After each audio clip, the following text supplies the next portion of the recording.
നമസ്കാരം. പതിരും കതിരും.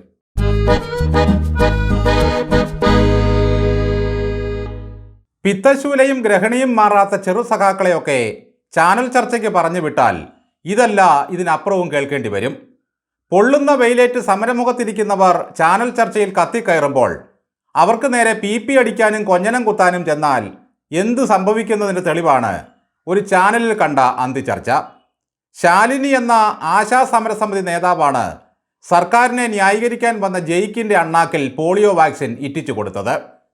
നിരന്തരം സമരക്കാരെ ആക്ഷേപിച്ച ഈ ചെറു സഖാവിനോട് ശാലിനി പറഞ്ഞു, പൊന്നു സഹോദര, നിങ്ങൾക്ക് എത്ര വയസ്സുണ്ടെന്ന് എനിക്കറിയില്ല. ഒരുപക്ഷെ നിങ്ങൾക്ക് പോളിയോ തുള്ളിമരുന്ന് നൽകിയവരും ഈ സമരക്കാരുടെ കൂട്ടത്തിൽ കാണും. എന്തിനാ ഇങ്ങനെ ഞങ്ങളെ ആക്ഷേപിക്കുന്നേ? ഈ സമരത്തിൽ നിങ്ങളുടെ അമ്മയും സഹോദരിയും ഉണ്ടെന്ന് കരുതുക. നിങ്ങളിങ്ങനെ പറയുമോ? ഒരു വിപ്ലവകാരി ചമ്മുന്നത് കാണുമ്പോൾ എന്തൊരു വൃത്തികേടാണ്.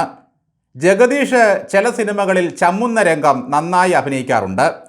അതിൻ്റെ ഒറിജിനൽ കാണണമെങ്കിൽ ജയിക്കിൻ്റെയും അനിൽകുമാറിൻ്റെയും അരുൺകുമാറിൻ്റെയും ഒക്കെ മുഖത്ത് നോക്കിയാൽ മതി.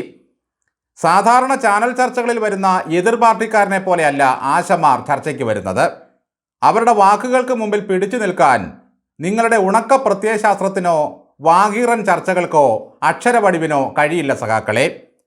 മന്ത്രി ബിന്ദുവും വീണയും 7 ദിവസം നനച്ചു കുളിച്ചാലും മാറാത്ത തരത്തിൽ നാണം കെട്ടുകഴിഞ്ഞു.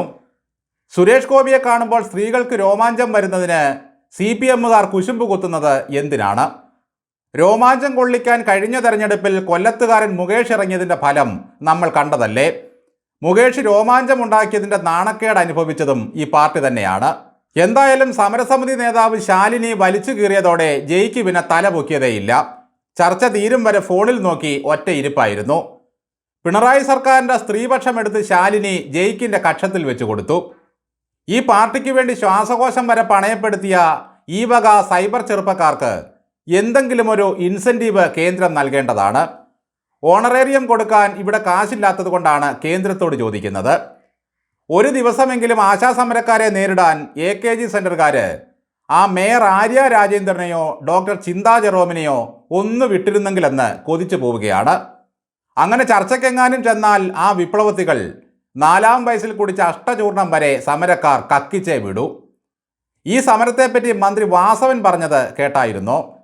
സൂര്യനെ പഴമുറം കൊണ്ട് മറയ്ക്കാനുള്ള ശ്രമമാണ് സമരക്കാർ ചെയ്യുന്നത് അത്രേ. കേരളത്തിലെ സൂര്യൻ എന്ന് പറഞ്ഞാൽ അത് കാരണഭൂതനാണല്ലോ. പിണറായിയെ ദൈവത്തിൻ്റെ വരദാനമാക്കി ഭൂമിയിൽ കൊണ്ടുവന്നതിൻ്റെ പേരിൽ വാസവനെ പിണറായി പിടിച്ച് പൊന്നമ്പല വാസവനാക്കി. അങ്ങനെ അമ്പലവകുപ്പും അദ്ദേഹത്തിൻ്റെ കയ്യിലായി. ഇനിയും വല്ലതും കിട്ടുമായിരിക്കും. പഴമുറത്തിന് ചാണകവും വെള്ളവുമാണ് പഥ്യം എന്നൊരു പഴഞ്ചൊല്ലുകൂടിയുണ്ട് വാസവൻ സഖാവേ.